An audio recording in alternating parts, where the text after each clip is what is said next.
حضرت سیدنا فاروق اعظم رضی اللہ، میں تفصیل سے بات کروں گا اگلے جمعے جناب فاروق اعظم کے حوال پر۔ حضرت عمر فاروق رضی اللہ تعالیٰ عنہ بدر کے میدان میں جب نکلے نا بدر میں، تو حضرت عمر سے حضور نے تجویز مانگی، فرمایا صف بندی کیسے کرے، کس طرح لڑنا ہے۔ جناب عمر فاروق رضی اللہ تعالیٰ عنہ کہنے لگے حضور یہ جتنے آئے ہیں نا کافر لڑنے، یہ کسی کا کچھ چاچا لگتا ہے، کسی کا کوئی ماموں لگتا ہے، کسی کا بھائی ہے، کسی کا بیٹا ہے، تو محبوبہ صف بندی کی کیا ضرورت ہے، جو میرے رشتہ دار ہے میرے حوالے کرے، میں گردنیں کاٹ کے آپ کو دیتا ہوں، جو ابو بکر کے رشتہ دار ہیں وہ ابو بکر کے حوالے کرے، وہ گردن کاٹ کے دے، جو علی کا کچھ لگتا ہے وہ علی کے حوالے کرے۔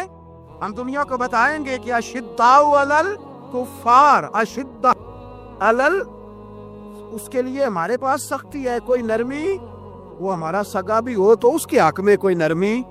حضرت عمر نے اپنے سگے ماموں کی گردن کاٹی بدر کے دن، سگے ماموں کی۔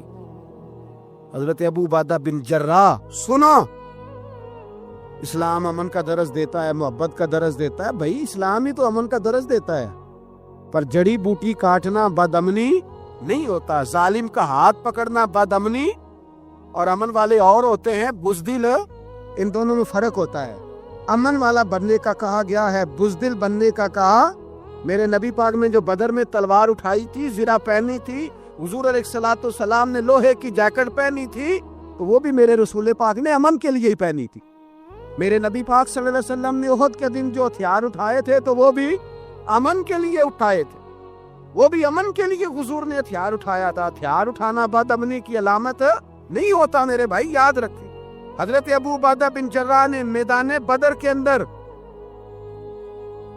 جب جنگ کا طبل بجا، حالات بگڑے، جناب ابو عبیدہ بن جراح کہتے ہیں تاریخ نے ایک عجیب موڑ پہ مجھے لا کے کھڑا کیا۔ آپ فرماتے میرے لیے اللہ نے جو آزمائش رکھی وہ سب سے بڑی رکھی۔ فرمانے لگے جب میں میدان میں نکلا تو کافروں نے میرے سامنے جس کو لا کے کھڑا کیا وہ میرا سگا باپ تھا۔ آپ فرماتے ہیں اب مشکل بن گئی، عشق تیاگ دومی ایک برابر، تے عشق دا سیک بدھیرا، اگ تے ساڑے ککھ تے کانے، تے عشق ساڑے تن میرا، تے اگ دا دارو می تے پانی، کوئی دسے ہے عشق دا دارو کیڑا، بلے شاہ تھے کچھ بھی نہیں بچدا جتے عشق ہو رہا دا ڈیرا۔ فرمانے لگے اب میرے لیے سامنے باپ، ادھر بیٹا۔ آپ فرماتے ہیں دو رستے تھے، باپ بچاؤں یا رسول اللہ کا دین بچاؤں۔ ایک منٹ تھا فیصلہ کرنے کے لیے کہ ابا بچے گا یا دین بچے گا، کفر بچے گا یا اسلام بچے گا۔ فرماتے ہیں میں نے منٹ پورا نہیں سوچا، میں نے تلوار اٹھائی، باپ کی گردن کاٹ کے گرائی اور رسول اللہ کا دین بچا لیا۔ باپ کی گردن کٹ کے گری اور نبی پاک کا دین بچ گیا، بچا لیا رسول اللہ کا دین۔ حضرت عمر نے ماموں کو مارا۔ حضرت مصعب ابن عمیر کہتے ہیں تاریخ مجھے بھی لا کے کھڑا کرتی ہے بدر کے میدان میں، تو کفر کا لبادہ اوڑھ کے جب سامنے آیا تو وہ میرا سگا بھائی تھا، سگا بھائی۔ ہزاروں قومیں وجود میں آئیں دھار میں خشک و تر کے رشتے سے، پر ہم نے بنیاد دوستی رکھی یاد خیر البشر کے رشتے سے۔ سگا بھائی کفر کا نمائندہ بن کے سامنے کھڑا ہوا۔ مجھے اکٹھے کھیلنا بھی یاد تھا، مجھے ایک برتن میں روٹی کھانا بھی یاد تھا، ایک ماں سے لوریاں سننا بھی یاد تھا۔ فرماتے ہیں یہ سارا کچھ یاد تھا، پر اسلام کے حق میں دیا ہوا خطبہ جو محمد عربی نے دیا تھا وہ بھی مجھے یاد تھا، مجھے رسول اللہ کی بتائی ہوئی باتیں بھی۔ فرماتے ہیں میں سارا کچھ بھول گیا، پر مجھے اپنے رسول کا پڑھایا ہوا سبق نہیں بولا، وہ مجھے یاد رہا۔ میں نے پھر سگے بھائی کی گردن کاٹی اور میں نے وہ گردن کاٹ کے حضور کے پاس پیش کی، اور میں نے دنیا کو بتایا کہ ہمارے لیے اصل وہ ہے جو ہمارے رسول ہمیں ہو کر ارشاد فرماتے۔ یہ رشتے ہمارے لیے اصل ہمارے جی اچھے تعلقات ہیں۔ کون سے اچھے تعلقات، کون سے اچھے تعلقات؟ میرا ایک دوست مجھے کہنے لگا امریکہ تو پیار ہی بڑا کرتا ہے ہم سے۔ میں نے کہا بالکل، کسائی بھی بڑا پیار کرتا ہے بکرے سے، بڑا پیار ہوتا ہے۔ آپ جو قربانی کے بکرے لائے تھے آپ کو پیار نہیں تھا؟ ذبح کرنے سے پہلے اس کو پانی بھی پلایا، چارہ بھی کھلایا، غسل بھی کرایا، پر آخر میں کیا کیا؟ بولے نا جی، یہ والا پیار کرتا ہے امریکہ آپ سے، دیتا ہے کبھی کبھی پیسے، کوئی شک نہیں اس میں۔ وہ کہتا ہے وہاں زلزلہ آیا ہے تو اتنے لاکھ ڈالر دیتا ہوں، فلاں آیا، لیکن وہ والا پیار جو کسائی بکرے سے کرتا ہے، کہتا ہے جب موقع آئے گا تو میں چھری بھی پھیروں گا، اور اپنے وقت پہ آ کے وہ، یہ میری مثال یاد رکھ لینا، امریکہ کا پاکستان سے اور مسلمان سے وہ والا پیار ہے جو بکرے کا کسائی سے اور کسائی کا بکرے سے ہوتا ہے۔ وہ چارہ ڈالتا ہے، موٹا کر کے ذبح کرتا ہے، پتلا ذبح کرنے میں اسے لذت نہیں آتی۔ اور بھائی یاد رکھو، حضرت ابو بکر صدیق رضی اللہ تعالیٰ عنہ، عرب کے لوگ جب جنگ کرتے تھے تو ایک ہاتھ میں ڈھال پکڑتے تھے، ایک ہاتھ میں تلوار پکڑتے تھے، لوہے کی ڈھال۔ جب دشمن حملہ کرتا تھا تو ڈھال آگے کرتے تھے، وہ کئی دفعہ ٹکرا کے ڈھال سے تلوار گر جاتی تھی۔ حضرت ابو بکر صدیق میدان میں نکلے، بیٹا کافروں کی طرف سے لڑنے آیا ہے، سگا بیٹا، اور میرے مصطفیٰ کریم نے فرمایا اولاد بزدل کر دیتی ہے آدمی کو، پر جب ایمان پختہ ہو تو پھر صحابہ نے اس بزدلی کی بھی پرواہ نہیں کی۔ سگا بیٹا کافر کی جانب سے آیا، حضرت ابو بکر صدیق نے تلوار سے حملہ کیا، بیٹے نے ڈھال آگے کی۔ جب صاحبزادے نے ڈھال آگے کی نا تو حضرت ابو بکر کی تلوار لوہے کی ڈھال سے ٹکرائی، تلوار گر گئی۔ اب حضرت ابو بکر نے ہتے ہو گئے، صاحبزادے نے اٹھائی تلوار، کہتا ہے جب میں مارنے لگا تو خیال آیا گھر تو میرا اجڑے گا نا، باپ تو میرا ہی ہے نا۔ صاحبزادے کہتے ہیں میں ابو بکر صدیق کو چھوڑ کے چلا گیا، بعد میں مسلمان ہو گئے، کلمہ پڑھ لیا، ایک دن گھر میں بیٹھے تھے تو بات شروع ہو گئی۔ صاحبزادے کہنے لگے ابا جی وہ یاد ہے نا جب میری ڈھال سے آپ کی تلوار ٹکرائی تھی اور تلوار گر گئی تھی تو میں نے آپ کو باپ سمجھ کے چھوڑ دیا، میرا ہی گھر اجڑنا تھا باپ سمجھ کے۔ جناب صدیق اکبر رضی اللہ تعالیٰ عنہ، صاحب ابن شام نے لکھا ہے کہ اپنی سرین پر 2 دفعہ ہاتھ مارا، 2 دفعہ، کہنے لگے بیٹے تو اس وقت کافر تھا، تو نے مجھے چھوڑ دیا، میں جب واپس پلٹا تھا نا اسی دن اسی لمحے تو میرے دل میں خیال تھا کہ بیٹے نے تو چھوڑ دیا ہے، لیکن اگر بیٹا یوں میری تلوار کے نیچے آتا میں بیٹا سمجھ کے معاف نہ کرتا، کفر کا نمائندہ سمجھ کے قتل کر دیتا، اس لیے کہ میری نظر میں اگر کوئی اہمیت ہے تو رسول اللہ کے فرمان کی اہمیت ہے، باپ بیٹے اولاد کی کوئی اہمیت ہے؟ اشداء علی الکفار، کافر سے نفرت ہی نہیں ہوتی۔ یہاں تو مہر لگ گئی ہے ایک عام نوجوان سے لے کے عام آدمی سے وزیر اعظم تک کی سوچ یہ ہے کہ رہائش امریکہ میں ہونی چاہیے، لندن میں ہونا چاہیے، بس یہی سوچ ہے۔ اب تو اللہ تبارک و تعالیٰ معاف کرے جس کے پاس پاسپورٹ ہے لندن کا، یورپ کا، وہ سمجھتا ہے پتہ نہیں میں کون سی بلا ہوں۔ چھوڑو، کس چکر میں پڑ گئے ہو، کس طرف نکل گئے ہو؟ صدر صاحب امریکہ کے صدر کے ساتھ فوٹو کھچاتے ہیں تو وہ 2 فٹ اونچا ہو جاتے ہیں۔ بس کرو یار، یہ کمزور لوگوں کی علامت ہے، کمزور لوگوں کی۔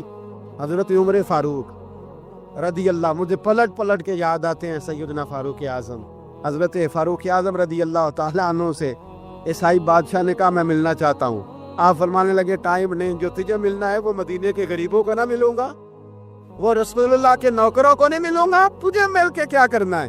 میں انہیں ملوں گا جن کے لبوں پہ رسول اللہ کا درود جاری ہے، جو مصطفیٰ سے پیار کرتے ہیں، مجھے تجھ سے ملنے کی کوئی ضرورت ہے؟ ہمارے ہاں وہ نفرت نہیں کفر کے لیے جو مسلمان کے دل میں ہونی چاہیے، وہ مزاج ہی نہیں ہمارا، وہ شعور ہی نہیں۔ ہم جب بھی اتحاد کرتے ہیں کافر سے اتحاد کر کے اپنے ہی بھائی کو مارنے لگتے ہیں۔ وہ جی لڑائی ہو رہی تھی، بھائی کا بھائی سے اختلاف نہیں ہوتا گھر کے اندر، پھر وہ دشمنوں کو بلا کے لاتا ہے کہ میرے بھائی کو مارو۔ ایسا ہوا ہے کبھی؟ اگر آپس میں اسلامی ممالک کا اختلاف ہے بھی تو کافر کو لاؤ گے مارنے کے لیے، کافر کو لاؤ گے۔ اور یہاں ایک آدمی قید ہوا تھا امریکہ کا، پوری دنیا کو مصیبت پڑ گئی تھی، سمجھ آ رہی ہے؟ نام لینے کی ضرورت تو نہیں، بات کی سمجھ آ رہی ہے آپ حضرات؟ ایک آدمی قید ہوا تھا اور انسانی حقوق کی تنظیمیں اور ہمارے اپنے اندر سے بڑے بڑے، میں روشن خیال نہیں، میں روغن خیال کہتا ہوں، ان لوگوں بڑے بڑے روغن خیال اٹھ کے کھڑے ہو گئے، جی انسانی حقوق کی بات کرو، جی ایسے ہو گیا، جی ویسے ہو گیا، لے گئے بندہ چھڑا کے۔ یہاں روز خون کی ندیاں بہتی ہیں، اقوام متحدہ جس سے مسلمان بھیک مانگتے پھرتے ہیں کہ مسلمانوں پہ مظالم بند کراؤ، اقوام متحدہ نے کہہ دیا کہ دنیا کی مظلوم ترین اقلیت کا نام برما کے مسلمان ہیں۔ اقوام متحدہ نے رپورٹ دے دی، پھر مر نہیں گئے سارے اسلامی حکمران؟ شرم اور حیرت کے ساتھ کسی گھڑے میں دفن نہیں ہو گئے؟ تمہیں للکار کے انہوں نے کہا کہ یہ سب سے مظلوم ہے، ان کا کچھ کرو۔ چند دن پہلے یہاں ننکانہ صاحب بے سانیوں نے جلوس نکال کے کہا مسلمانوں شرم کرو، ان کی مدد کرو۔ بول پڑا پیسانیوں کا کہ مسلمانوں کہاں ہو، کدھر ہو تم، ان کی مدد کرو، نکلو، ظلم ہو رہا ہے۔ پوری دنیا چیخی۔ آپ کے ملک میں آ کے امریکہ ڈرون حملے کر جائے تو آپ کی وزارت داخلہ کو بعد میں ہوش آتا ہو، ہمیں تو پتہ نہیں چلا، ہم تو سوئے ہوئے تھے، وہ حملہ کر گیا۔ اور عالمی قوانین کی مخالفت کر کے برما کی حکومت کہتی ہے کسی صحافی کو بھی ہم اندر نہیں جانے دیں گے، ہمارا ذاتی معاملہ ہے۔ ایسے بے شرم لوگوں کو اپنا نمائندہ بناتے ہو جنہیں ہوش تک نہیں اس بات کی۔ ہم نے کلمہ پڑھا ہوا ہے نبی پاک صلی اللہ علیہ وسلم کا، میرے رسول پاک سید عالم نور مجسم صلی اللہ علیہ وسلم نے جو لوگ تیار فرمائے، نیند تو نہیں آ رہی آپ حضرات سے، نبی پاک نے جو لوگ تیار فرمائے، حضرت کعب بن مالک رضی اللہ تعالی، حضور نے فرمایا چلو تبوک پہ میرے ساتھ، سارے چلو، سب تیار ہو گئے۔ حضرت کعب بن مالک فرماتے ہیں مجھے گھوڑا بڑا دوڑانا آتا تھا، نیزہ بڑا چلانا آتا تھا، تلوار کا میں بڑا دھنی تھا، میں مالدار بھی تھا، میرے پاس بڑے وسائل تھے۔ حضور چلے گئے تو میں نے بخاری ہے، فرماتے ہیں میں نے سوچا کہ میں چلا جاؤں گا، کل میں گھوڑا دوڑاؤں گا، میں نے پیچھے پہنچ جانا، پرسوں چلا جاؤں گا، ترسوں بس سستی ہو گئی، نہ جا سکا۔ فرماتے ہیں وقت بیت گیا، حضور چلے گئے، آج جاتا ہوں کل چاہتا ہوں، اسی میں حالات سارے گزر گئے، حتیٰ کہ اللہ کے رسول واپس آ گئے۔ فرماتے ہیں کچھ بوڑھے تھے جو نہ جا سکے اور کچھ منافق تھے جو حضور کے ساتھ جہاد پہ نہ جا سکے۔ آپ فرماتے میں جوان بھی تھا، تیر انداز بھی تھا، اور دنیا عرب سارا جانتا تھا کہ مالدار بھی ہے، اللہ تعالیٰ کی دی ہوئی بڑی نعمتیں، میں نہ گیا اور ہو غلطی گئی، سستی گئی۔ فرماتے حضور مدینے میں آئے، جب مسجد نبی میں بیٹھے تو منافق آ کے بہانے کرنے لگے، کوئی کہنے لگا بچی بڑی بیمار تھی، کوئی کہنے لگا حضور کل ہی صحیح ہوا ہوں۔ فرماتے مجھے بھی پتا تھا اور پتا مصطفیٰ کو بھی تھا جھوٹ بول رہے ہیں، حضور کو پتا تھا، پر وہ بہانے کرتے، حضور قبول کرتے، میں چلو جاؤ۔ کہا فرماتے ایک منٹ کے لیے مجھے بھی وسوسہ آیا کہ کوئی بہانہ نہ کر دوں، لیکن پھر میں نے سوچا بہانہ کس کے سامنے کروں جسے اللہ تبارک و تعالیٰ نے نبوت کی آنکھ عطا فرمائی ہوئی ہے، اس محبوب کے سامنے بہانہ۔ اس خیال آیا مسلمان نیک و بد پہچان جاتے ہیں، محمد آدمی کے دل کی باتیں جان جاتے ہیں، کدھر بہانہ کروں، حضور کو تو سارا پتہ ہے۔ فرماتے میں گیا، حضور نے پوچھا کیوں نہیں آئے، اور پوچھا بھی مسکرا کے، کیوں نہیں آیا، مسکرا کے پوچھا۔ فرماتے میں نے سچ سچ بولا، میں نے کہا یا رسول اللہ سستی ہو گئی، حضور غلطی ہو گئی، جو بہانے لگا رہے تھے ان کو آزادی مل گئی، اور مکتب عشق کا دستور نرالا دیکھا، اس کو چھٹی نہ ملی جس نے سبق یاد کیا۔ فرماتے ہیں ان کو چھٹی مل گئی، میں نے کہا حضور غلطی ہو گئی، تو نبی پاک نے فرمایا اس سے کوئی بندہ کلام نہ کرے، خبردار میرے ساتھ بھی گفتگو نہ کرنا۔ حضرت کعب بن مالک فرماتے ہیں میرا چچا زاد بھائی، خالہ زاد بھائی سارے رہتے تھے، میں کسی کو سلام لیتا تو کوئی جواب بھی نہیں دیتا تھا۔ فرماتے ہیں میں مسجد میں نماز پڑھنے آتا، پر صحابہ کرام کو حضور نے منع کر دیا تو مدینے کی گلیاں بھی ناآشنا ہو گئی۔ فرماتے مجھے یوں لگتا تھا کہ مدینے کے در و دیوار بھی مجھ سے کلام نہیں کرتے، میں وہاں دعا منگیا کرو سنگیو کتے مرشد نہ رس جاؤ دے، اے جنہاں دے پیر رس جان دے او جیوندے ہی مرے رہن دے۔ کہا اس طرح لگا کہ جیسے حالات بگڑ گئے سارے میرے حق میں۔ آپ فرماتے ہیں میں مسجد میں آ کے بیٹھتا تو جب مجھے پتا تھا میں جب آنکھیں ادھر کرتا تو حضور مجھے دیکھتے، اور جب میں نبی پاک کو دیکھتا تو حضور چہرہ پھیر لیتے۔ بول پڑے خواجہ غلام فرید صاحب، کہنے لگے میں ویکھاں تے میرا یار نہ ویکھے، جے میں نہ ویکھاں تو ویکھے، ایڈے نصیب کتھوں تتڑی دے، او میرے وچ ویکھن دے، ویکھے غلام فریدا او بوے یار دے مریے، پاویں ویکھے یا نہ ویکھے۔ آپ فرماتے میں سید عالم صلی اللہ علیہ وسلم کو دیکھتا تو حضور رخ انور پھیر لیتے۔ حضرت کعب بن مالک رضی اللہ تعالیٰ عنہ فرماتے ہیں کہ حضور کا حکم آیا کہ بیوی کو علیحدہ کر دو. بار پہلے کوئی نہیں بات کرتا، اب کہا بیوی کو علیحدہ کر دو.